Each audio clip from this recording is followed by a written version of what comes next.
period. I don't like excuses from people. As a coach, I don't accept those sort of excuses. I'm scared. Well, this is what I tell guys like Paul and my other lifters. Well, stop being a fucking pussy. Then you won't be scared anymore. This is an easy solution. Either you want to gain muscle or you don't. Don't make excuses. I'm scared of bulk. Well, quit being a fucking pussy. There you go. Problem solved. We all make fun of him in my coaching circles. He can't squat anything. And he obsesses over things that don't matter that much. That's just my opinion. That's what other coaches I know say. Hey, Paul, quit messaging me in Skype. You're in this channel. You're in the live stream. Stop. I'm going to turn Skype off so you can't message me. All right. So it quits popping up in the middle of my screen.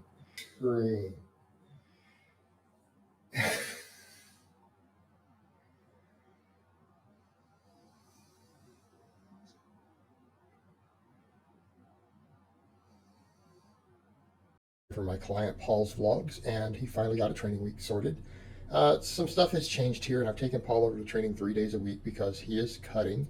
And for those curious, what had happened is he overbulked. He got too fat. He got to a point to where, he has love handles and a belly again, and his BMI is too high. His BMI got way too high, and we talked about it, and like I said last time, he's young. He's still learning. He's young and learning. He didn't know how to count calories or anything like that when we started. I taught him, and then when we were supposed to be slow bulking, he way overbulked. And, instead of gaining 2 pounds a month, like I had told him, he gained like 8 or 9 pounds a month, or 10. And his weight shot way up.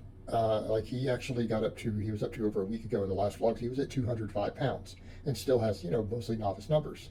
Because you can't gain 10 pounds a month and see serious muscle gains much beyond what you would have gained at a slower bulk. It's a tiny amount, but again, you can only gain so much muscle in 3 months, no matter how much you eat. And he realized he made a mistake. He was unhappy with it, and I, as a coach, was unhappy with it from a health perspective. So I'm like, unless you're going to keep bulking, which created a little bit of a fiasco for him. And another lifter came over and told him basically leave him alone because he was supposedly banging his weights. And I've never had in my life anyone do that to me at a gym. So it always surprises me when I hear that. I hear that a lot from people, that this person told me quit banging my weights, and they're not even a member. I mean, they're not even management. They're usually a member, which is just ludicrous. Like that they get to tell you that another gym member gets to tell you what to do for doing perfectly normal training. Absolutely ludicrous. I mean, look, he's not even banging the weights, right? He's controlling his deadlifts.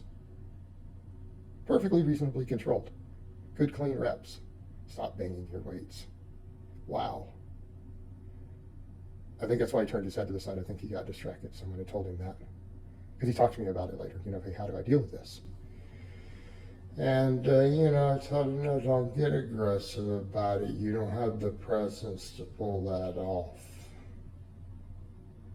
You don't have the presence to pull that off. Be polite, be respectful, don't get kicked out of your gym. But yeah, he did get distracted by that. He said he thought he could have got more, but he got distracted, and I saw his head turn in that clip. Then we do back off work, right? We do 5x10 back off work with on his bench.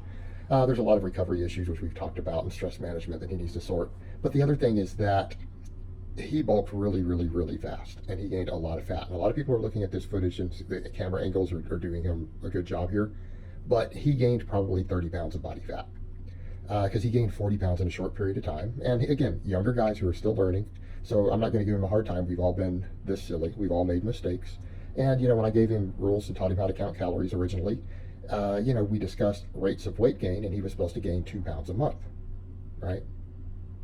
Well, he's like, well, I decided that maybe if I just eat more and just pig out, and I kind of quit counting calories and just ate tons and tons and tons of food, and he was throwing extra junk in and everything after, he knew that he met his macros, he just added an extra couple thousand more calories than he needed every day, and he ended up gaining like 8 or 10 pounds a month instead of 2.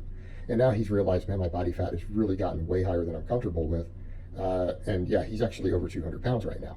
So this is a problem. So we discussed that he needs to cut 20 pounds. Okay, he can't bulk anymore. Okay, he can't bulk anymore because then he's just going to keep getting fatter and fatter. Okay, it's not really an option. And this is what I tell guys: if you're going to bulk to a high body weight, then see it all the way through and be comfortable with it. But you better understand, you're not going to like it. You're going to be real uncomfortable. It's not going to be pleasant. You're not going to like how you look. And I have clients who don't mind that. I have clients who've bulked up to having a belly to get to that 500 squat.